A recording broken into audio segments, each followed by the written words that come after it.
هو احنا ليه بنغلط نفس الغلطات وبنروح لنفس الناس المؤذية وبنتوجع نفس الوجع؟ ما بنتعلمش. الإجابة كلها في كلمة واحدة اسمها السكيما. يعني ايه سكيما؟ يعني النضارة اللي بنلبسها وبنشوف بيها الدنيا، بنشوف الدنيا من وراها كأنها الداتابيس بتاعنا، كأننا معجونين بالفكرة دي. يعني هشرح لكم.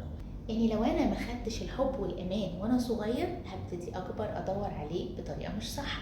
لو انا مثلا كنت طول حياتي بتعرض للظلم واهلي مش بيصدقوني، هتلاقي نفسي على طول واخد حته الدفاع. اول ما حد يقول لي حاجه تلاقيني هاجمت او ابتديت ادافع عن نفسي. طب هو ده طريقه ينفع نعيش بيها؟ لا. دي كانها ميكانيزمات دفاع علشان خاطر تخليني اقلل الوجع بس. طب النضج، التغيير، الكبران مش موجود بقى معاها. طب الحل ايه؟ اول حاجة في رحلة التغيير هو ان انا اسمي الوجع. فانا محتاج اعرف اللي حصل لي زمان كان ايه وبتعامل ازاي دلوقتي عشان اوصل للحل وابتدي رحلة التغيير.